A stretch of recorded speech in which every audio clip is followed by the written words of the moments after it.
하나님의 말씀 민수기 13장 21절부터 33절 말씀까지 봉독하겠습니다.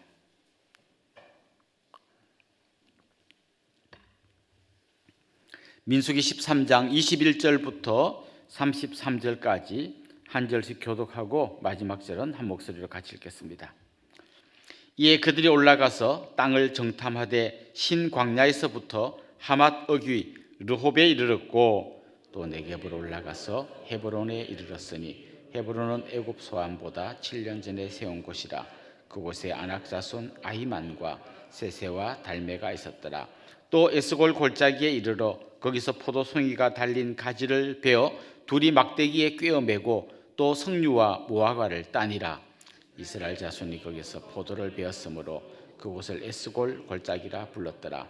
40일 동안 땅을 정탐하기를 마치고 돌아와 바란 광야 가데스에 이르러 모세와 아론과 이스라엘 자손의 온 회중에게 나와 그들에게 보고하고 그 땅의 과일을 보이고 모세에게 말하여 이르되 당신이 우리를 보낸 땅에 간즉 과연 그 땅에 젖과 꿀이 흐르는데 이것은 그 땅의 과일이니이다. 그러나 그 땅 거주민은 강하고 성읍은 견고하고 심이 클 뿐 아니라 거기서 아낙 자손을 보았으며 아말렉인은 남방 땅에 거주하고 헷인과 여부스인과 아모리인은 산지에 거주하고 가나안인은 해변과 요단가에 거주하더이다. 할례비 모세 앞에서 백성을 조용하게 하고 이르되 우리가 곧 올라가서 능히 이기리라 하나 그와 함께 올라갔던 사람들은 이르되 우리는 능히 올라가서 그 백성을 치지 못하리라. 그들은 우리보다 강하니라 하고 이스라엘 자손 앞에서 그 정탐한 땅을 악평하여 이르되 우리가 두루 다니며 정탐한 땅은 그 주민을 삼키는 땅이요 거기서 본 모든 백성은 신장이 장대한 자들이며 거기서 네피림 후손인 아낙 자손의 거인들을 보았나니 우리는 스스로 보기에도 메뚜기 같으니 그들이 보기에도 그와 같았을 것이니라. 신명기 말씀에 보면 모세가 가나안 땅 입구에 도착해서 백성들을 모아놓고 설교한 내용이 나옵니다. 그때 모세는 지나온 40년의 광야 생활을 회고하면서 특별히 두 가지 사건에 대해서 이야기합니다. 진짜 이스라엘 백성들이 광야 40년을 지나는 동안 아주 심각하게 잘못한 것 두 가지를 이야기하는데요. 그 중에 한 가지는 금송아지를 만든 사건입니다. 모세가 시내산에 올라가 있는 동안 이스라엘 백성들이 금송아지를 만들어서 하나님을 진노케 한 사건, 이게 40년 동안 가장 문제가 컸던 어떤 사건입니다. 두 번째 사건이 뭔가 하면 바로 오늘 본문에 나오는 이 사건입니다. 이스라엘 백성들 중에 정탐꾼들이 가나안 땅에 들어가서 정탐하고 온 다음에 우리는 못 올라갑니다 하고 그것 때문에 온 백성들이 울고 막 아주 여러 가지 문제를 만들었죠. 이 사건이 하나님이 보실 때 가장 심각한 사건이었다라고 모세가 회고합니다. 그러니까 오늘 본문, 우리가 읽었던 오늘 본문, 내일 계속 이어지는 이 본문이 얼마나 심각한 본문인지 알 수 있을 것입니다. 지금 우리는 11장부터 시작해서 계속해서 이스라엘 백성들이 하나님을 불신하고 불평하고 원망하는 이야기를 보고 있습니다. 작은 이야기에서부터 시작했는데 그 이야기가 계속해서 더 커지고 저 바깥 변두리에서부터 시작된 문제가 이제는 핵심부 안으로까지 들어오고 있습니다. 처음에는 섞여 사는 무리, 그들에서부터 불평이 시작됐습니다. 불평의 내용도 별거 아닌 것부터 시작되죠. 우리가 고기를 먹고 싶다 이런 얘기로 점점 이어지다가 나중에는 이스라엘 백성들이 만나만 먹는 거 우리 지겹다 이런 이야기로 이제 이어지죠.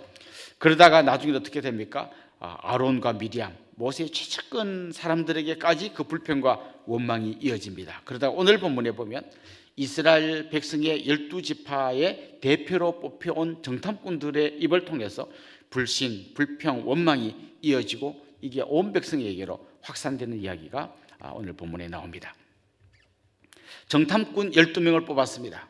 그리고 이들을 미리 올려보내고 그들을 통해서 그 땅이 어떤지를 보고하게 했습니다. 오늘 본문에 보면 정탐꾼들의 보고는 크게 두 가지 이야기로 요약됩니다. 첫 번째는 그 땅은 과연 젖과 꿀이 흐르던 땅이다.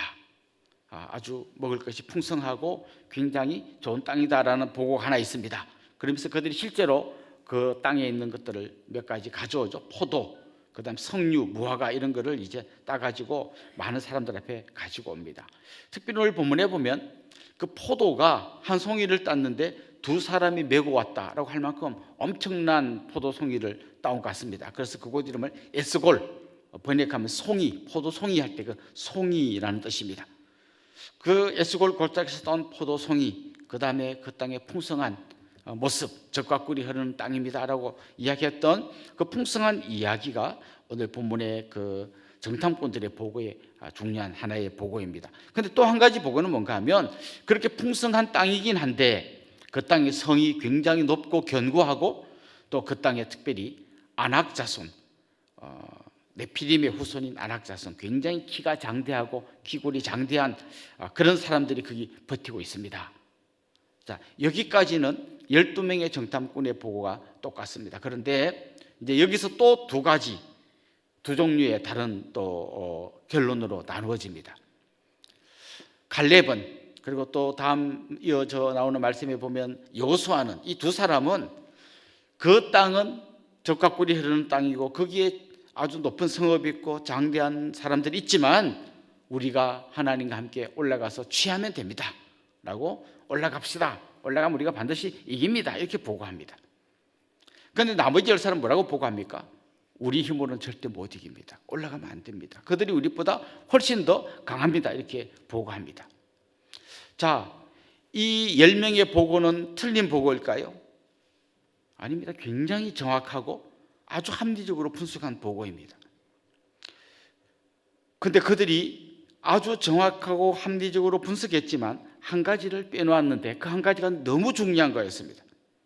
뭔가 하면 하나님이 우리와 함께 하신다는 사실을 빼놓고 이야기합니다. 그걸 빼고 이야기하면 이들의 분석과 판단과 상황에 대한 해석은 굉장히 정확한 겁니다. 하나님이 함께 하신다. 근데 그 하나님이 어떤 하나님입니까? 애국 군대를 진멸시키고 홍해를 건너게 하신 하나님입니다. 반석에서 샘물이 터지게 하셔서 그 많은 사람들을 마시게 한 바로 그 하나님입니다. 광야 아무것도 먹을 것 없는 그곳에서 만나가 내리게 하시고 또 메추라기를 내리게 하셨던 그분이 바로 하나님이십니다. 그 하나님과 그들은 지금 함께 가고 있습니다. 그 하나님과 함께 가나안 땅에 올라갈 것입니다. 그런데 그들은 그 하나님을 빼고 이야기를 하고 있습니다. 우리는 못합니다, 우리는 약합니다라는 표현이 여러분 틀린 표현일까요? 이게 잘못된 표현일까요? 그러면 자, 여기까지 이야기한 다음에 보통 세상은 이렇게 이야기합니다. 여러분은 약하지 않습니다, 여러분은 강합니다, 여러분은 할 수 있습니다, You can do it, 이렇게 이야기합니다. 그런데 성경은 약합니다, 못합니다가 잘못됐고 할 수 있다, 적극적인 사고, 긍정적인 사고, 이게 맞다, 이렇게 이야기하지 않습니다. 둘 다 잘못된 겁니다. 하나님 없이 자기를 약하다고 한 것도 잘못된 거고 하나님 없이 나는 할 수 있다, 강하다고 말한 것도 그것도 잘못된 겁니다. 하나님 없이 나는 할 수 없습니다 라고 하는 게 열등감이고 하나님 없이 나는 얼마든지 할 수 있습니다 라고 하는 게 교만입니다. 이 둘은 동전의 양면과 같습니다. 자칫 잘못하면 우리가 나는 못합니다는 잘못됐고 할 수 있다, 이게 잘하는 거라고 이야기하지만 하나님 없이 할 수 있다, 이게 이제 내일 본문에 나오면 또 나옵니다. 우리 올라가자, 또 이제 올라가지 말라는데 그때 또 올라가자, 할 수 있습니다라고 말하는 반대로 이야기하는 사람들이 있습니다.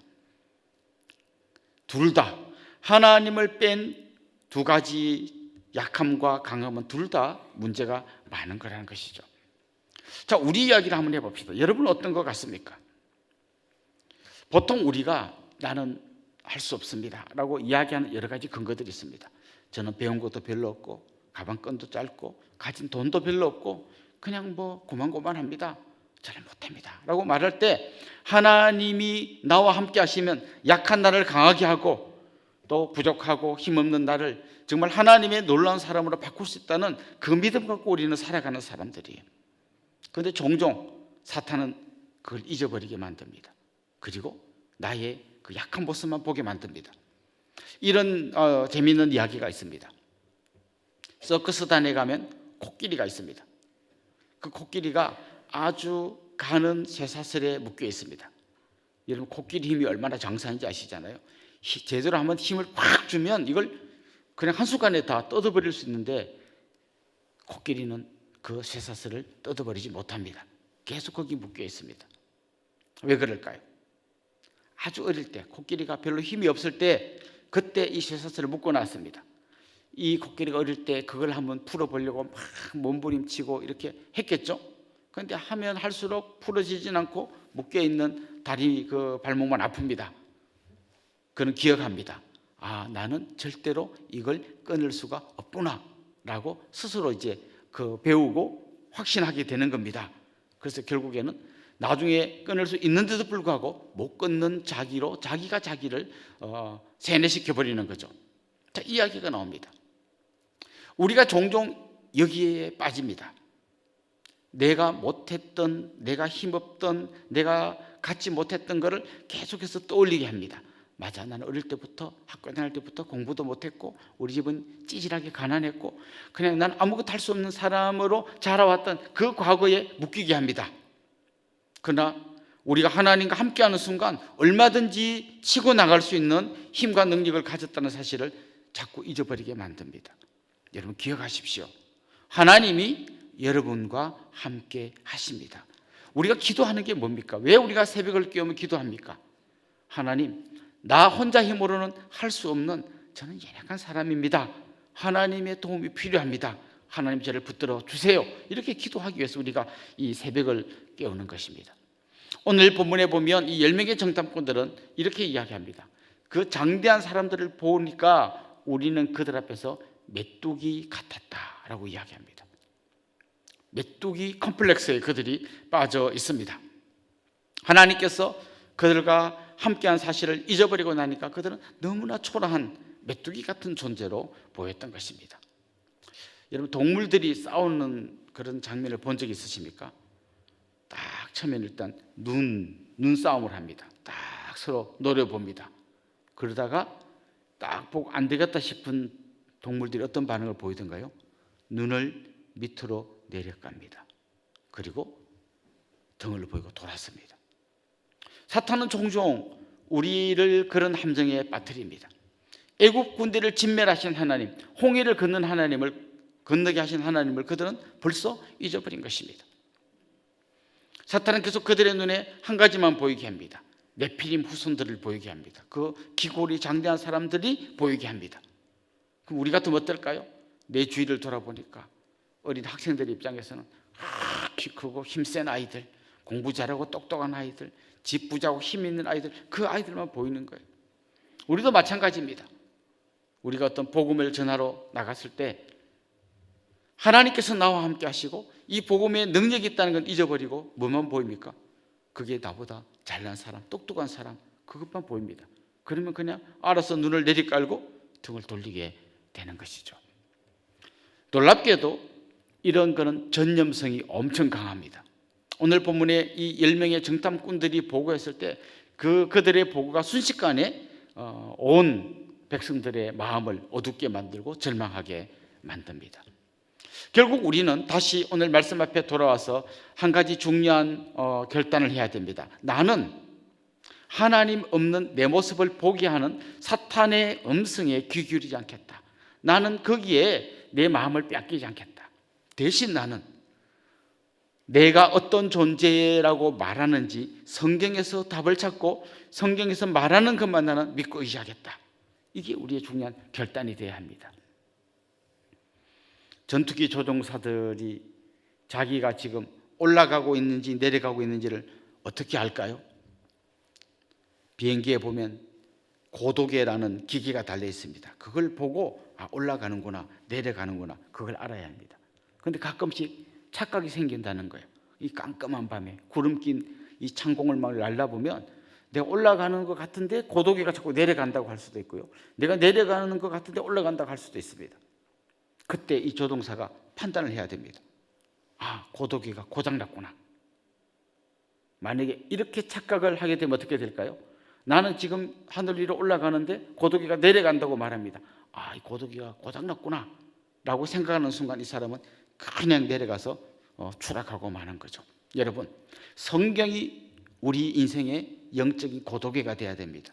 성경이 말하는 대로 우리는 아멘 하고 믿고 가면 나는 약하지만 강한 존재가 될 수 있습니다. 그러나 성경이 말하는 걸 믿지 않고 자꾸 내 경험, 내 느낌을 믿다 보면 나도 모르게 추락하게 되는 것입니다. 성경은 우리에게 이렇게 말합니다. 내가 너를 만들었다. 너는 이 온 세상의 그 어떤 누구보다도 가장 특별하고 존귀한 존재이다. 내가 너를 구속하였다. 내가 너를 구속하기 위해서 나는 내 아들을 십자가에 내주었고 너는 내가 내 아들과 맞바꿀 만큼 귀하고 소중한 사람이다 라고 이야기할 때 우리가 아멘이라고 이야기해야 됩니다. 아이고, 구속하면 뭐해요? 집도 없는데. 하나님이 만드셨으면 뭐해요? 키도 조그만한데. 자꾸 그 함정에 빠지면 우리는 결국 추락하게 됩니다. 사랑하는 성도 여러분, 여러분의 과거 형편이 어떠했든지, 여러분이 어떤 삶을 살아왔든지 거기에 여러분의 인생을 걸지 마십시오. 여러분은 온 세상 누구보다 특별하고 존귀하신 분들입니다. 하나님이 능력과 권능의 팔로 여러분을 붙들고 계십니다. 하나님은 자기 아들을 내주시고 여러분을 향하여 너는 내 아들이고 내 딸이다 말씀하십니다. 그 하나님만 붙들고 힘있게 달려가는 승리자들이 될 수 있기를 주님의 이름으로 축원합니다. 기도드리겠습니다. 주님, 하나님 없는 열등감에 빠지지 않게 해주십시오. 동시에 하나님 없는 교만에 빠지지 않게 하여 주십시오. 우리는 비록 약하지만 우리를 붙드시고 우리를 지키시고 우리와 함께 하시는 하나님으로 인하여 우리는 특별하고 강한 사람이 될 수 있는 줄로 믿습니다. 이 믿음 가지고 달려가게 하여 주옵소서. 이 믿음 가지고 사탄과 전쟁에서 승리하게 하여 주시옵소서. 예수님의 이름으로 기도드리옵나이다. 아멘.